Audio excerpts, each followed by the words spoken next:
today's video, I'm going to do a gear guide on Black Clover Mobile, just so you kind of know what are the best sets for pretty much all the characters in this game. Because to be honest, there are not actually that many good sets, gear sets in this game. And also, how do you decide what when a gear piece is good or not? Do you want to reroll its stats? Do you want to just disassemble this gear completely? I'm going to talk all about that in today's video. Now, one thing to bear in mind is that what I'm going to talk about is very much more focused on endgame farming, etc. So if you are just starting out into this game, then don't worry too much about what I'm going to talk, because first of all, you may not even be able to get every set of gear in this game, and second of all, it's probably too early for you to worry about kind of substats, and also how to reroll or enchant them, etc. So don't worry too much about that. Okay, so first thing I'm going to talk about is something quite basic, which is the normal flow of gears in this system.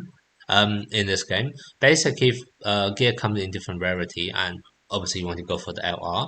And normally, what you want to do is, if you go to Vanessa in the hideout, you have the design accessory, design gear, craft gear, all of those different options, and also disassemble.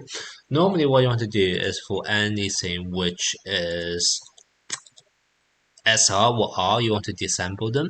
And one tiny bit of trick when disassembling them is I have found out for R gears, for example, if you actually level it up twice, it gives a slightly higher value of those red dust compared to only at level 0 or level 1. Obviously, this is still RNG chance. It's a very tiny chance whether you even get those red dust in the first place. But with the red powder, I think, yeah, the red powder in the first place. But to me, I have an abundance of the gear upgrade ones and not many accessory ones. So for me, I do think it's worth to upgrade any of my R pieces to +2 before disassemble them, just for that tiny bit of RNG chance. And same thing for the SRs. I found the sweet spot is at +1, because you can see at +1 it's 0 to 5. If you don't level up at all, it's 0 to 3, and it only changes again if you go to +4, and then that becomes 0 to 8, right? You can see at +3 it's still 0 to 5, whereas at +4 it's 0 to 8. However, for you to upgrade all the way to +4, that does actually burn quite a bit of gear upgrade stones, because it's not guaranteed increase anymore. Like, go from level 0 to level 1, it's like 100% chance for you to increase the level. Whereas when you get to like +4, I think it's only like 80% chance or something, maybe even lower. So sometimes I just don't think it's worth burning those gear upgrade stone anymore. But yeah, as a general rule, when I try to min-max, I always upgrade all of my SR gears to +1 before disassemble them. And for all of the R pieces, I upgrade to +2 before disassemble them. However, for anything which is SSR or higher, you don't actually want to disassemble them. What you want to do is you want to go for crafting them to, sorry, not craft, design gears, in order to actually go, oh, keep on clicking on the wrong one. You want to go for design gear to try to go for potentially LR pieces. If I just randomly pick a few just to demonstrate it. You can see here, if you do 8 SSR and 2 UR, what you can do is you can go for a 30% chance of LR, and the one you always want to choose is you want to choose this vertical piece, because to be honest, this is the only one which I don't really care about what set it comes from in, so I always want to have more of those vertical rectangle piece rather than a square piece. And the reason is quite obvious, is that when you actually put your gears out, what you can see here is that I'll use 4 of those vertical ones and only 3 of those square ones, and that basically gives me only 3 set bonuses, and there's always going to be one piece which is not of a set bonus. So if I do craft more of those vertical ones, first of all, it's more likely for me to use them, even if it's not from the set I am interested in, because it may just have really good substat for me to actually keep them. So that's basically what you want to do. And for any LR pieces that you don't want, you eventually just craft them into accessory and go for that very small chance but potentially LR accessory. So this is kind of the general flow of gears. Now, obviously, when you are doing all of this, one question you have to ask yourself is that, do I actually want to keep those gear or not?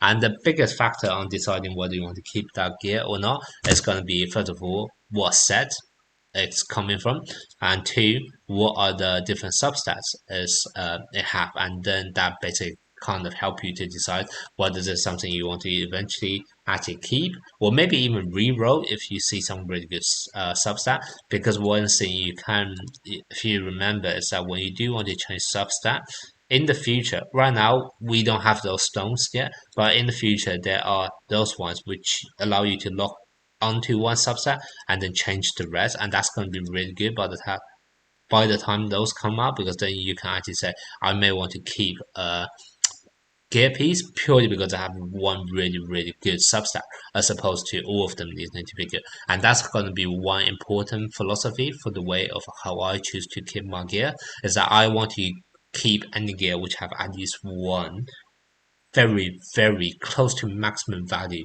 of the subset. And you can see what's the maximum value of the subset if you go into the glossary section, which is that if you go to gears, if you go all the way up to LR, what you can see here is that there's a range of the very different subset. And you can see here, for example, attack normally goes from 1% to 3%, defense is 1% to 2%. A lot of those percentage chance ones, like crit res is 3.75 to 7.5, whereas crit damage is 2.5 to 5%. And basically, that's going to be the maximum value you can get from a single subset.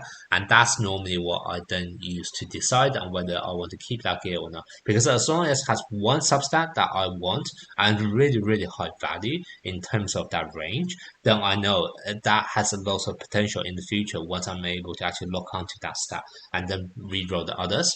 And yeah, if it's like a square piece, then normally what I tend to do is I'll kind of just have higher scrutiny on the um, square pieces, because it kind of need to form a good set bonus on top of it being having a good subset.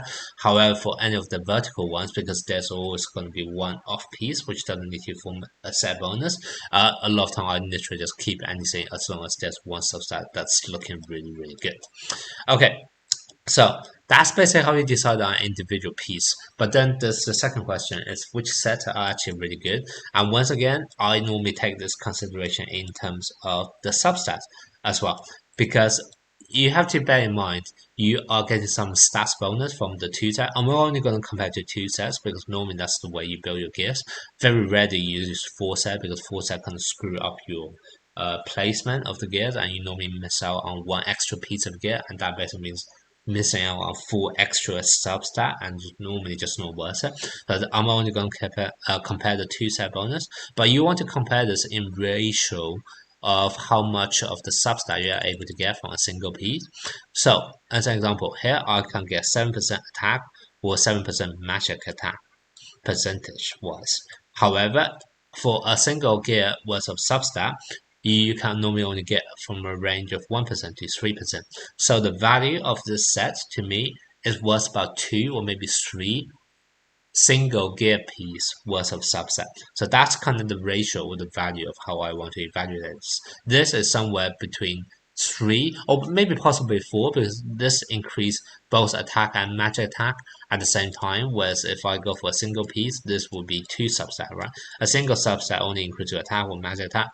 Granted, most of the time you probably only care about one of them because you are trying to min-max and only concentrate on one of them, but the other one do have tiny bit of effect. So this, in my opinion, is probably worth 3 or 4 gear piece worth of subset. So that's kind of the value of this set to me. However, if you then compare this to something which is like defense, what you see is absolutely crazy, because if you look at single substat range for defense, it's only 1 to 2%, whereas this is a 30% increase. So this, the set value for this is like 15 times worth of a gear's subset. So to me, the defense set is like literally the best set in the game, because the value of this in comparison to what you're able to get from the subset is absolutely insane. So this is a one set I always recommend people to put on, regardless of what character it is. Like even DPS, put a defense set on. The value of this is just way too high. Then if you look at something like HP, this is 7%, whereas for HP range it's normally 1 to 2%. So we are talking about like 3 or 4 gear worth of subsets, are very similar to the attack one. So normally depending on whether your character is more offensive or more defensive, you normally want to choose between either attack or HP. There we have the next one, which is speed one. Speed one is quite interesting because a lot of people rate this gear piece very, very highly, and I can understand why, because speed is very, very important in a turn-based game, right? You want to get that hit in front of people before your enemies are able to attack, right? However, you have to bear in mind this only lasts for 2 turns um, rather than a permanent buff. So normally, depending on where you are, especially in PvP, if you're in upper league, my general the way I mean obviously if you completely overpower the enemies then it's a different matter. But for me generally a lot of the PvP matches in upper league are really really long. Like most of my matches go for like at least 40 turns upwards. A lot of time it even drags on to like 60 turns, etc. And as a result, having a buff for just 2 turns in the battle is not that good in my opinion, and vast majority of the time after those first 2 turns it's kind of just become a dead weight, and I would benefit more from a different set of gear set bonus because they will actually be persistent for the entire battle rather than just for the very first 20% of that battle, right? So I do feel the speed set is good when you want to manipulate turn order, or if you know normally you go for a very short battle because for example, maybe you play like a Finral, Valtos, Cleave team, and you just finish everything in the first 1 or 2 turns, then that's fine. Those are absolutely great for those kind of teams. However, for any teams which are designed to play the battle out for a bit longer, especially if you have a healer on your team, you kind of know you're playing that team for the long term value, not for just the short burst damage, then I would actually say don't bother with the speed set because it's just not very good value when you have a whole set which is only going to be helpful for only like 20% of the battle. But that's kind of just my thought on this piece. Not saying it's bad, it's just that I don't think you should just be whacking this piece on to all of your characters to make them go faster because they would just become dead weight after the first 2 rounds. So that's kind of my thought on this one.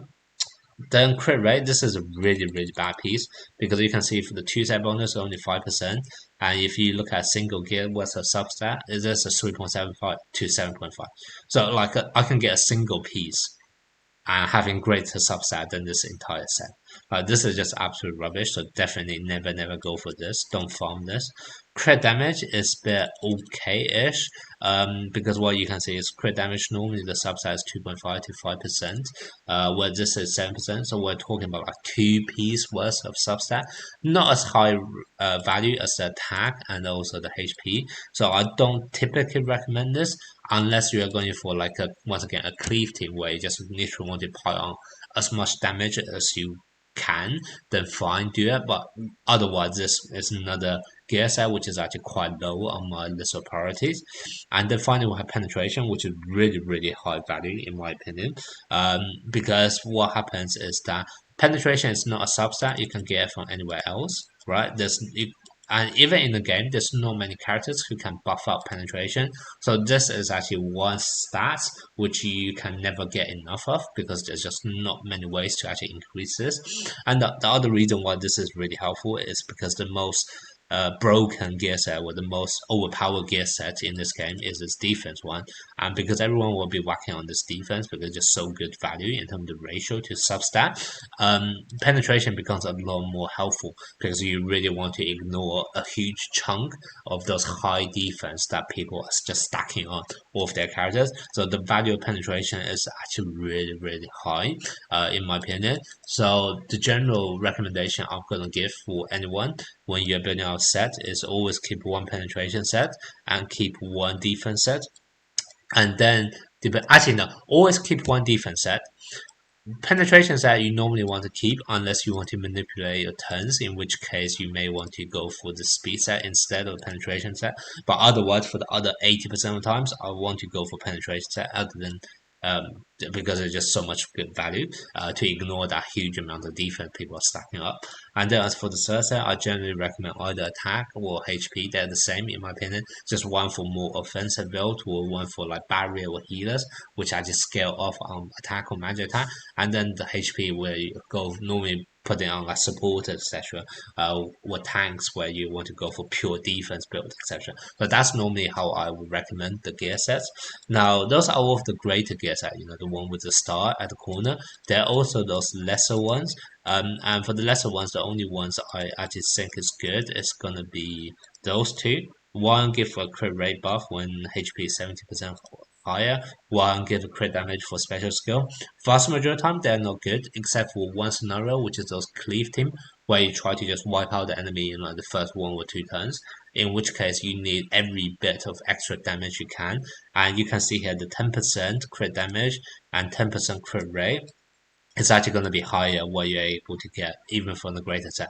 Yes, there are conditions because it's only for when your HP is 70% or higher or when you use a special skill. But if you're doing that 1 turn kill, then it's very easy to satisfy those conditions. So I would actually recommend them if you go for kind of the Finro, Valto, Speed buff, 1 turn kill team, then they're actually okay. Those two, accuracy and crit rate, those are stats you're not able to get anywhere else. Like they don't have like a great gear equivalent, so I just want to give them an honorable mention as well. However, I don't actually recommend them because the stats is actually really low. This one, for example, 10 accuracy, whereas if you look at the substat, this is normally 9 to 18. So even though yes, you can't get this from any other gear set, this is a really bad value in terms of the subsets able to offer. Same thing here, 4%. Whereas if I go to an LRP, so I can see the crit rates normally go from like 3.75 to 7.5. So this is actually just really, really bad value. But honorable mention because they don't have a greater gear equivalent. So that's basically my views on the very different subsets and gears, whether you want to keep them or not.